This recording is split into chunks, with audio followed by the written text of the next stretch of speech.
à tous et bienvenue sur la chaîne Hélios Guidance. Je vous propose la guidance des Capricornes pour l'année 2025. Donc nous allons aller voir comment cette année va se dérouler pour vous. Alors j'ai déjà réalisé le tirage, je vais vous laisser le visionner. Il y a un travail d'introspection qui va être assez important cette année et donc les événements vont être assez minimes et les événements qui vont advenir seront le support de cette réflexion et de cette introspection. Donc ce sera plutôt des épreuves, mais qui vous permettront d'accéder à un autre niveau et qui vont vraiment poser les bases d'une nouvelle façon de voir la vie et d'une nouvelle phase de vie pour la suite. Donc c'est salutaire, même si c'est un peu lent à vivre. N'hésitez pas à liker, commenter et partager ces vidéos parce que c'est ainsi que vous soutenez la chaîne et que vous m'aidez à continuer. Et vous savez également que si vous n'êtes pas abonné à la chaîne, eh bien elle ne se développe pas, elle ne grandit pas. Donc pour ceux qui ne seraient pas encore abonnés et qui aiment me retrouver régulièrement tous les mois, eh bien je vous invite à cliquer sur le petit bouton abonner et la clochette pour avoir les notifications des vidéos. Merci infiniment à tous, je vous souhaite un beau visionnage.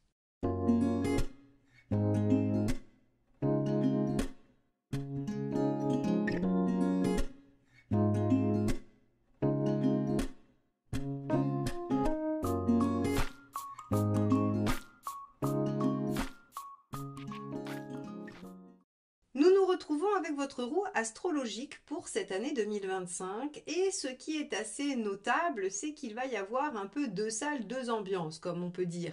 Il y a un aspect évolutif sur le plan intérieur, sur le plan de la réflexion, sur le plan personnel, votre développement à vous, mais il va y avoir évidemment des situations, des occasions de réfléchir. C'est exactement ce que provoque l'univers, des situations qui vous obligent à remettre les choses en question.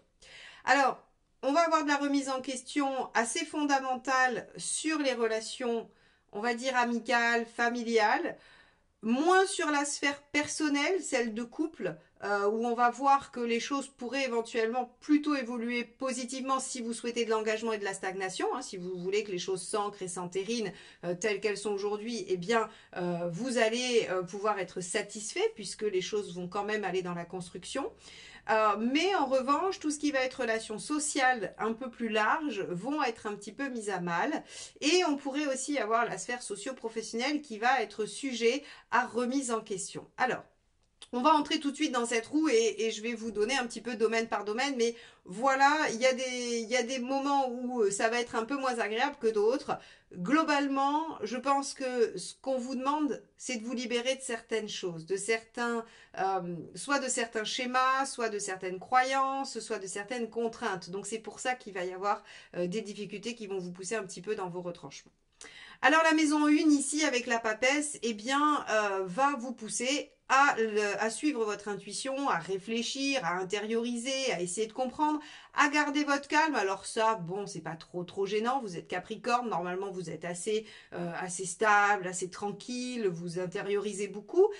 Mais pour le coup, cette papesse, elle va vraiment vous demander j'allais dire, de mentaliser, d'intellectualiser les choses, de les passer au crible de la réflexion avant même peut-être d'y réagir ou d'essayer de poser une action.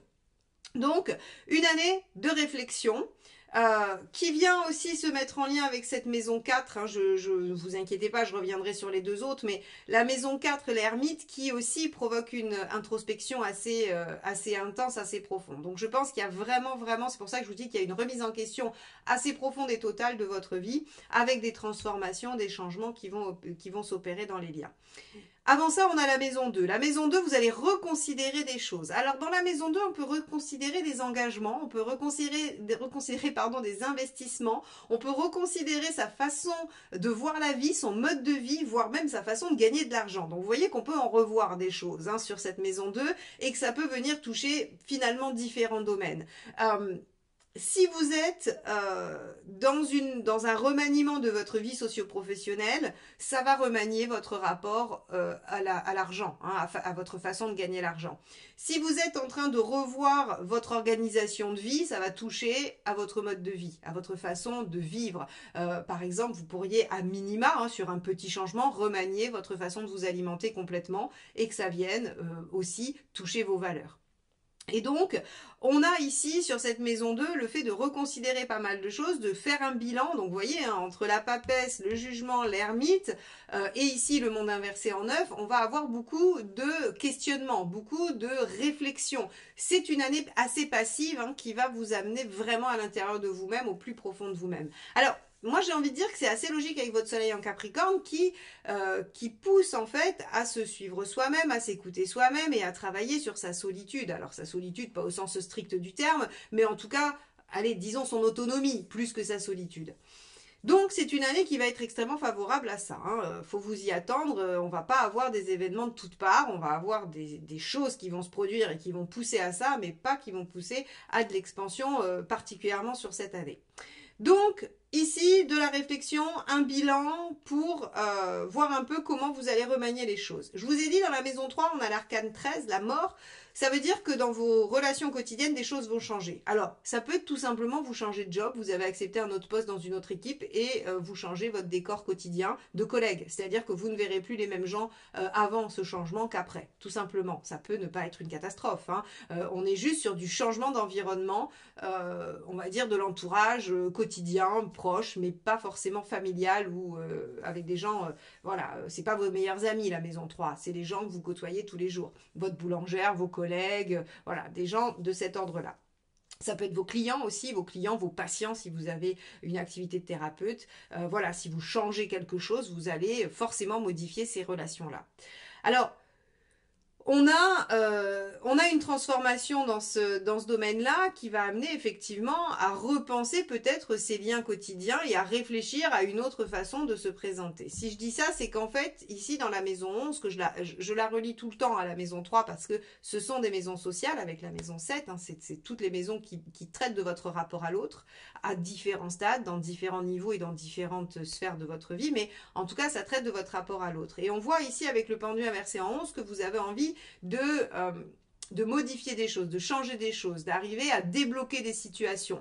Vous pourriez avoir une problématique de clientèle, ne pas trouver de clientèle, et arriver à changer radicalement quelque chose qui va permettre d'ouvrir ça. C'est-à-dire que ça vous fait réagir. Le fait d'être bloqué dans cet aspect relationnel fait que vous vous posez la question, papesse, ermite, jugement, monde inversé, vous réfléchissez, vous changez quelque chose qui doit amener une libération et quelque chose qui va forcément fonctionner mieux. On a dans la maison 4 l'ermite. Alors autant vous dire que la maison 4 ici, soit va nous parler d'un temps de réflexion sur comment on va gérer son foyer. Si vous êtes en difficulté dans votre couple, vous pourriez prendre un temps de réflexion pour savoir ce que vous voulez vraiment. Si vous n'êtes pas forcément en difficulté, vous pouvez aussi prendre du temps de réflexion pour savoir quels vont être les projets que vous allez mettre en œuvre l'année prochaine, mais pas cette année.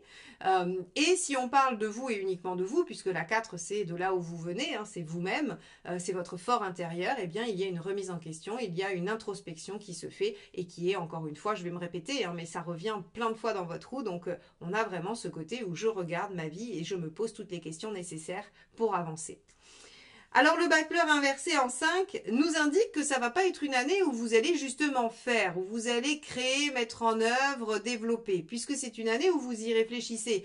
Vous réfléchissez à ce qui est important pour vous, à ce que vous voulez voir advenir, vous réfléchissez à ce qui va se produire plus tard, mais en tout cas pas maintenant. Donc le backleur inversé nous dit juste qu'il n'y a pas forcément d'action particulière, que vous n'allez pas démarrer de nouvelles activités particulièrement. Vous pouvez encore une fois y réfléchir, les conceptualiser, mais pas forcément les mettre en œuvre. Au niveau des enfants, ce que ça pourrait vouloir dire, on pourrait avoir un enfant qui est un peu dans la difficulté ou qui a alors soit des études un peu laborieuses, soit un nouveau projet un peu laborieux. On pourrait être inquiet et ne pas pouvoir aider ses enfants. On va avoir dans la maison 6 une lune inversée. Là encore, lune inversée, des choses de l'inconscient viennent se jouer, se mettre en œuvre et vous demande une réflexion et une introspection. Vous allez vous dire, Marion, ça suffit, on en a marre de l'introspection. Je compatis, mais encore une fois, ce n'est pas moi qui décide. Ce n'est pas moi qui dis que les Capricornes vont avoir ça à traverser. C'est tarot, c'est l'univers qui vous impose cette étape. Donc, mes chers Capricornes, dans votre quotidien, vous allez remettre des choses en question, dû à peut-être des situations qui vont venir vous toucher émotionnellement, puisque la lune, quand même, malgré tout, c'est les émotions, c'est l'inconscient, c'est les blessures, c'est tout ce qu'on a un peu à l'intérieur de soi. Et donc, tout ça revenant sur le devant de la scène va vous obliger à la réflexion, au bilan, à l'introspection. Bon, une année, voilà, qui va quand même... Alors, il faut voir ça comme tout un travail de préparation à un mouvement. Alors, c'est sûr que si vous en avez ras-le-bol de préparer, si vous trouvez déjà que ça n'avance pas depuis des années, j'entends bien que ça ne va pas vous réjouir. Mais tout ce que vous allez faire cette année en termes de réflexion, de mise au point avec vous-même, va vous permettre de poser des bases probablement d'actions futures. Donc c'est une année préparatoire en fait, c'est une année charnière où vous faites le bilan de ce qui a déjà été accompli ou pas d'ailleurs et vous êtes en train d'imaginer et de préparer ou en tout cas de penser à ce que vous allez faire après. Ça c'est important de le voir comme ça parce que c'est vraiment de ça dont il s'agit. On a dans la maison 7 la maison Dieu inversée qui elle, comme je vous l'ai dit, vous garantit une certaine stabilité, une certaine situation confortable au niveau de la relation de couple, au niveau, pareil, si vous êtes associé à quelqu'un, hein, puisque l'associé est dans la maison 7, il n'est pas dans la 3, il est très important, hein, il fait partie de votre vie, il est lié à vous, donc c'est la maison 7, l'associé. Là, il y a de la stabilité. Il y a de la stabilité, il y a de la constance ou de la construction. S'il n'y en avait pas, on en trouve. Donc là, on est plutôt sur quelque chose qui se construit, qui s'élabore, qui se maintient et qui va plutôt vers du confort. Donc en fait, il n'y a pas vraiment de remise en question sur ce plan-là. Il n'y a pas vraiment, si vous êtes célibataire, par contre, on va avoir des difficultés pour rencontrer parce qu'on n'est pas trop tourné vers l'extérieur. On est plutôt sur une dynamique, encore une fois, intérieure qui ne favorise pas cette dynamique de rencontre, d'aller vers l'autre, d'être vraiment sur de l'action et non pas sur de l'intériorisation et de la réflexion. Donc voilà, si vous êtes en couple et que ça va, tant mieux, ça va pas bouger. Si vous êtes en couple et que vous voulez que ça se pose, bah super, c'est ce qui se passe. Si par contre vous êtes célibataire et que vous voulez voir un peu de mouvement dans votre vie sentimentale, il va falloir faire un effort supplémentaire parce que c'est pas prévu comme ça. Alors, la maison 8, le mât. Alors, votre challenge, votre transformation va être finalement de lâcher des anciens schémas. Hein, le mât, en fait, il se libère de ses anciens cycles pour aller œuvrer sur un nouveau départ, une nouvelle page de vie, voilà, quelque chose qui va lui permettre de se sentir mieux, de se sentir plus épanoui, plus ouvert et surtout, en fait, sûr de lui pour affronter ce nouveau cycle. Donc pour moi, c'est ce que je vous disais, hein, vous êtes dans une période un peu charnière où vous faites le bilan de ce qui est déjà arrivé et vous êtes en train de préparer ce que vous voulez voir advenir. Donc ça va être votre challenge, vous libérer de ce qui vous entrave. Maison 9, le monde inversé. Encore une fois, réflexion, intériorisation, retour sur soi, priorisation de ses propres envies. Voilà, on est toujours dans cette dynamique. C'est votre vie spirituelle, c'est votre vie sociale. Oui, il n'y a pas d'expansion parce qu'il y a un retour sur soi, il y a une priorisation de ses réflexions et de ses recherches personnelles. Bon. Dans la maison 10, qui est la maison de l'activité extérieure ou professionnelle, pour ceux qui sont en activité, avec la justice inversée, on pourrait être amené à vivre des situations injustes qui vont pousser encore une fois à la remise en question. Vu le contexte de votre roue, il ne faut pas penser que ce qui va se passer mal au travail, c'est juste pas de bol et c'est juste il faut attendre que ça passe. Non. Vu tout le contexte qu'il y a autour, tout ce qui va se passer mal dans votre vie extérieure a pour objectif de vous y faire réfléchir, de le remettre en question, parce que ça ne doit pas rester comme ça, ce n'est pas quelque chose qui convient ou qui va.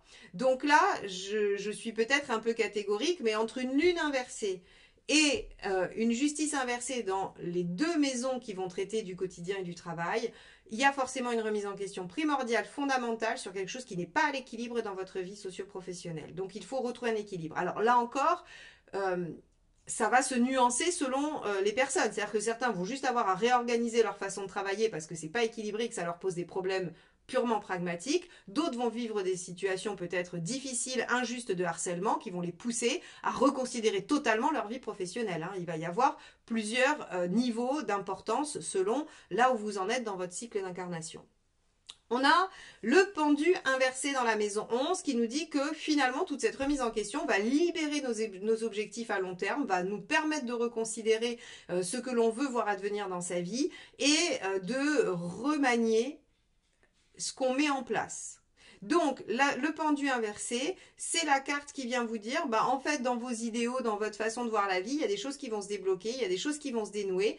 Avec le pendu, on est aussi un peu dans le karmique, donc moi j'ai vraiment l'impression que vous dépassez un certain stade, vous réglez des choses, hein, ici avec le mât qui se libère de plein de trucs, ben finalement on accède à un autre niveau d'ambition. Et ici, dans la maison 12 avec notre empereur, ce qu'on vous demande, c'est de ne pas briser les bases de votre fondation, mais seulement de remanier ce que vous avez érigé dessus. La maison 12 ici avec l'empereur vous dit, ben, il y avait des bases solides, vous avez une bonne structure. Par contre, il faut remanier ce qui est construit par-dessus parce que c'était pas forcément toujours ce qui était bon. Il faut faire confiance en vos capacités, vos compétences. Il faut être persévérant et courageux. C'est ce que vous demande l'empereur. Ce sont vos défis, vos challenges, évidemment. Voilà pour cette maison, cette roue astrologique avec les différentes maisons. On va regarder comment ça va se matérialiser mois par mois dans votre année. À tout de suite. Alors, les Capricornes, votre premier semestre, on va avoir la grande prêtresse. Donc, on a toujours, c'était la même que vous aviez dans la maison 1, hein, donc on voit bien que cette première partie d'année sera sous le coup de la réflexion, de l'intériorisation. Alors, je rajouterai aussi vraiment de suivre votre intuition, d'essayer de ressentir ce qu'il y a en votre fort intérieur, puisque de toute façon, vous allez passer beaucoup de temps avec vous-même et à l'intérieur de vous-même, donc il va falloir apprendre à vous connaître et à vous lire, à vous écouter. Alors, quand je dis ça, peut-être que vous l'avez déjà fait, peut-être que vous avez une bonne connexion à votre intuition, et dans ce cas-là, il faudra tout simplement la suivre, l'écouter. Alors, on va regarder tout de suite ce qui se passe au mois de janvier. Roi d'épée. Ok, roi d'épée, déjà, vous avez une posture de, j'allais dire, vous êtes dans le mental, vous êtes dans la réflexion, vous laissez pas trop l'émotionnel pénétrer sur le mois de janvier. Alors on va regarder les deux autres cartes parce que ça va nous donner une indication sur à quoi pense ce roi d'épée. 5 de bâton, il pense aux difficultés, aux conflits, il pense à ce qui lui pose problème intérieurement, donc ces conflits internes, ces conflits extérieurs aussi. Donc ici, vous êtes déjà en réflexion sur vos problématiques et 9 de coupe, vous êtes déjà dans la réflexion de votre idéal. Tiens. Donc on a un mois de janvier où l'insatisfaction est déjà là, où vous savez très bien ce qui pêche déjà, vous n'avez pas forcément besoin que les événements arrivent, vous avez déjà une petite vision de ce qu'il va falloir remanier.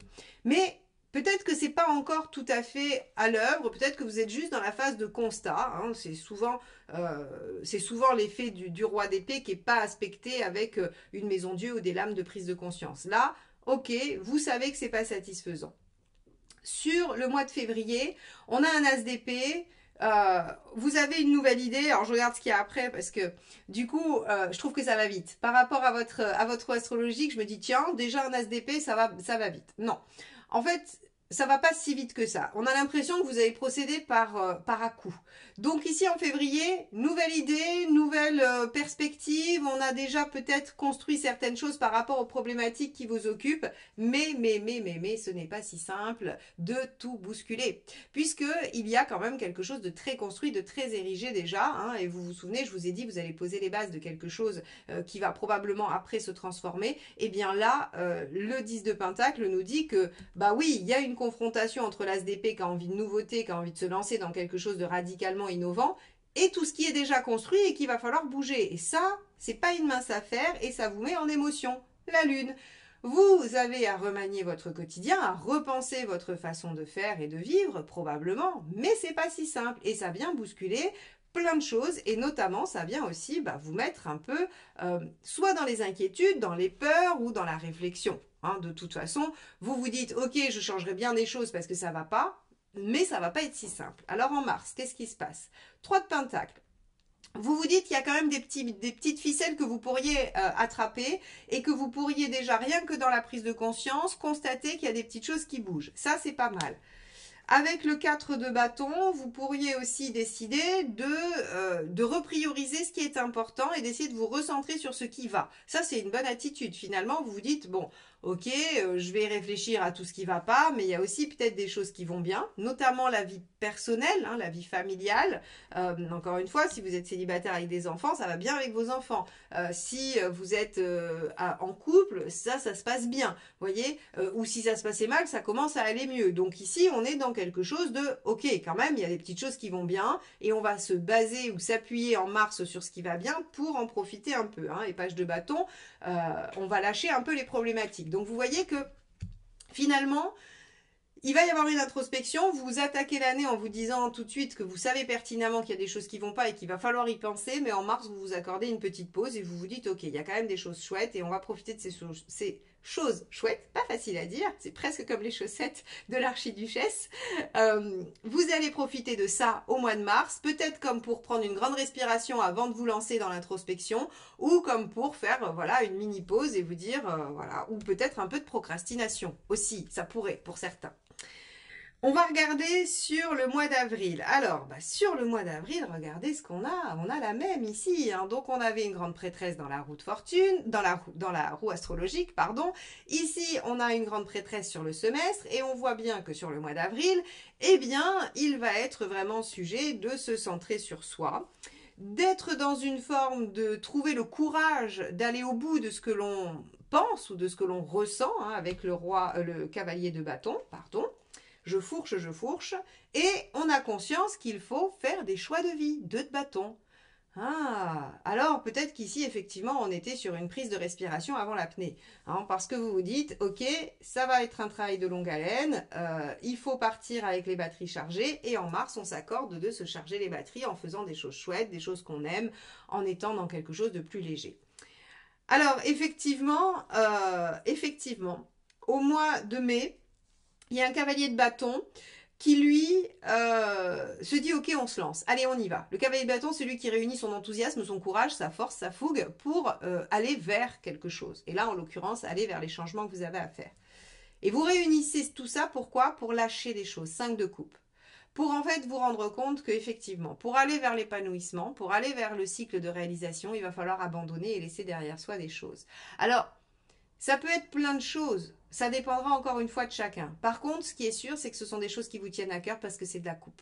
Donc, c'est des choses auxquelles vous tenez, que vous savez plus utiles dans votre vie, mais qui sont compliquées à lâcher, qui vous mettent en émotion avec la lune. Hein. C'est-à-dire, c'est des choses qui peut-être... Alors, ça peut être une habitude, ça peut être une personne, ça peut être quelque chose que vous aimez faire. Voilà, pensez pas forcément à une relation, hein. C'est pas forcément ça. Même si on a vu que c'était un peu compliqué dans les liens et qu'on pouvait être amené à se séparer de certaines choses ou de certaines personnes. Donc ici, vous voyez bien que sur le mois de mai, vous êtes dans cette dynamique de transformation, de changement et vous prenez conscience, vous savez qu'il faut lâcher des choses et vous le faites, le mât. Vous le faites, vous vous libérez. Vous vous libérez de ces choses-là, vous allez dans quelque chose de plus indépendant où vous vous autorisez à vous suivre vous-même et à vous faire confiance. C'est important de savoir que là, sur ce mois de mai, vous vous faites confiance, les Capricornes, pour suivre vos envies et abandonner ce qui doit être abandonné. Alors, tiens, c'est intéressant. Parce que dès le mois de juin, en fait, on va avoir un 8 de coupe. Le 8 de coupe, c'est je tourne la page. Donc, sur le mois de mai, vous démarrez ça, vous commencez à lâcher des choses. Et sur le mois de juin, vous êtes dans le fait de tourner la page, voilà, de faire des choix. Alors, 2 de coupe, de faire des choix d'engagement dans un sens, hein, et de faire des choix peut-être de délaisser des choses de l'autre côté. Pour moi, le 2 de coupe, il peut vous parler d'une relation, effectivement, il n'y a pas de souci, il peut parler de ça, mais il peut aussi parler de l'harmonie intérieure, de votre propre harmonie, de votre propre bien-être intérieur. C'est-à-dire qu'en faisant ces choix-là, en tournant ces pages, en lâchant soit un comportement, une façon de voir, une activité, peu importe ce que vous lâchez, ou une personne, vous arrivez à réharmoniser votre vie. Et donc, en fait, vous faites le bon choix. Ça, c'est en lien avec le mât qui se suit lui-même. Hein. Et enfin, à la fin du mois de juin, bah oui, 4 de denier, vous sauvez ce qui est essentiel et important pour vous, vous revenez aux bases et à ce qui fait socle. Donc, on a, je ne sais pas ce que vous allez faire sur la deuxième partie de l'année, parce que j'ai l'impression que vous avez déjà quand même pas mal réglé de choses sur les 6 premiers mois. Il y a une prise de conscience de ce qui ne va pas tout de suite. Hein, vous démarrez l'année, on tergiverse pas, hein, voilà. En même temps, c'est quand même le moment de votre anniversaire, donc vous allez avoir des révolutions solaires hein, pour vous tous. Donc c'est aussi normal que les choses démarrent un peu comme ça. Il y a des choses que vous lâchez, des choses que vous comprenez. Il y a des moments où vous vous accordez respiration, notamment en mars. Et à partir d'avril, les choses sérieuses commencent à se mettre en place et vous amorcez la transformation. Ok, allons regarder ce qui se passe sur les 6 mois d'après. Donc sur ce deuxième semestre, nous démarrons avec Sacrifice, hein, qui est une carte qui évoque le pendu hein, dans ce jeu-là. Donc on se retrouve avec le pendu qui nous demande de prendre de la hauteur, qui va faire stagner les choses. Alors C'est rigolo parce que je vous demandais juste avant qu'est-ce que vous allez faire dans les 6 prochains mois parce que j'ai l'impression que vous avez déjà fait pas mal de choses. Bah en fait, on va vous laisser observer les changements, je pense. On va vous mettre encore peut-être dans une forme d'impuissance avec de la passivité pour que vous preniez encore une autre hauteur. Donc là, en fait, on vous met vraiment au challenge de vous dépasser sur la patience, sur le fait de trouver des résultats, sur votre pugnacité, votre opiniâtreté. On vous met vraiment au défi. Alors allons voir tout de suite ce que nous donne ce mois de juillet. Alors, mois de juillet, quand même, malgré tout, nouveau départ, nouvelle opportunité, c'est un as de pentacle, il y a un début prometteur de quelque chose. Alors, c'est assez concret, l'as de pentacle, hein, c'est pas forcément relationnel, encore une fois, l'as de pentacle, c'est plutôt une situation qui, si elle est travaillée, si elle est déployée, peut porter ses fruits matériellement, concrètement. Alors, ça peut être financier, professionnel, organisationnel, ça peut être, par exemple, si vous démarrez un régime, vous aurez des résultats, si vous le tenez, enfin, voyez, ça peut être ce genre de choses-là, en tout cas, c'est très concret, c'est dans votre vie quotidienne et concrète. Et oui, on a un succès, on a envie de saisir cette énergie de départ et vous êtes même prêt, attention, à faire des sacrifices pour ça.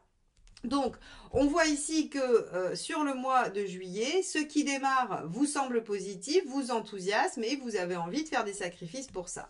Alors allons voir, des sacrifices ou des efforts, hein, à minima. Allons voir jusqu'où ça va et à quel moment notre pendu va venir vous chatouiller. Parce que c'est toujours pas sur le mois d'août. Le mois d'août, on avance, on s'épanouit, on s'ouvre, tout va bien, on a l'impression d'être dans une réalisation complète. Alors du coup, ça c'est chouette, hein, puisque avec le 6 de bâton, on a de la victoire, de la réussite. On a réussi à dépasser certaines choses, donc ça veut dire que encore une fois, vous avez dépassé des obstacles, très bien. Qu'est-ce que ça donne? Le chariot. Alors le mois d'août, s'il n'est pas bon pour vous les Capricornes, il sera bon pour personne. Hein, parce qu'avec le monde, le 6 de bâton et chariot, on n'a que des aspects de réussite, de valorisation, d'accession à ce que l'on voulait, de sentiment de réalisation, d'ouverture. Là, pour le coup, ce que vous aurez modifié dans vos relations, rappelez-vous, maison 3 et 11, va porter ses fruits sur le mois d'août, ça c'est certain. C'est certain. Et en tout cas, vous allez vous sentir bien. Alors j'attends. Ah voilà, je me disais bien, nous avons en septembre l'ermite. Eh bien, l'ermite va encore vous demander de revoir votre copie, de vous intérioriser, de réfléchir, de faire le point, de faire une introspection. Donc après un mois riche en réussite, en aboutissement, en plaisir, en joie, en satisfaction même je dirais, eh bien vous revenez à quelque chose qui se remet en question. Alors pourquoi ça se remet en question? Parce que finalement, Tempérance vient nous dire que il y a un manque d'équilibre. Parce que sinon, vous ne seriez pas en ermite. Hein. Sinon, ce serait ok, très bien, tout est à l'équilibre, tout est bien. Sauf que comme on a l'ermite, c'est parce qu'en fait, on se rend compte que ok, c'était super, c'était chouette en août, mais en fait, on n'a pas réglé les choses. On a profité d'une situation qui s'est améliorée, qui nous a apporté des satisfactions, mais on n'est pas au bout de ce qu'on voulait. On n'est pas à l'équilibre. En fait, on est encore un peu dans cette forme de sacrifice. Alors, je vais utiliser ce mot-là parce que, en même temps, c'est pas anodin que j'ai choisi de prendre ce jeu-là pour nous donner une carte dominante sur le semestre et que l'équivalent du pendu, ce soit le sacrifice. Vous voyez, il y a un côté où, en fait, ok, on a une première victoire, mais je vous ai dit, ça va vous amener à aller voir encore plus haut. Donc, il y a probablement un événement ici qui va vous dire que, ben oui, ok, c'est très bien ce que vous avez fait en août et ce que vous avez atteint en août, mais c'est pas suffisant, c'est pas ce qu'on vous demande. On vous demande d'aller plus loin et plus haut. Donc, hop, on vous remet en réflexion et on vous remet en réflexion sur quoi? L'idéal. C'est quoi votre idéal? Est-ce que vous l'avez atteint? Est-ce que vous êtes juste dans un plaisir sympathique et agréable ou est-ce que vous avez vraiment atteint ce que vous voulez voir advenir totalement dans votre vie? Eh bien, sur le mois de septembre, vous serez en train de vous poser la question. Qu'est-ce qui se passe au mois d'octobre? Alors, 9 de bâton, ça vous sort de votre zone de confort. Hein, on vous demande voilà, vous comprenez pas. Je pense que vous comprenez pas pourquoi on vous remet en difficulté alors que vous avez fait des efforts, vous avez fait un travail de réflexion et que vous avez changé des choses. Et là, en fait, vous êtes un peu dans l'incompréhension parce que regardez, on a un 9 d'épée après. Et en fait, vous comprenez pas. Alors, pour ceux qui pourraient vivre des difficultés au travail, je pense que après avoir passé d'excellentes vacances, vous allez vous retrouver encore dans une situation difficile, peut-être si vous n'avez pas réglé les choses avant. Parce qu'ici, 9 de bâton, 9 d'épée et justice, on a des problèmes sur l'équilibre, sur les choses justes, sur ce que je vous disais, on avait une justice inversée, je crois qu'elle était dans votre maison 6, hein, c'est ça, c'était qu'on pouvait vivre de l'injustice. En tout cas, il y avait pourriez, je me souviens vous avoir dit qu'il y avait de l'injustice au niveau professionnel, vous pourriez vivre ça comme de l'injustice.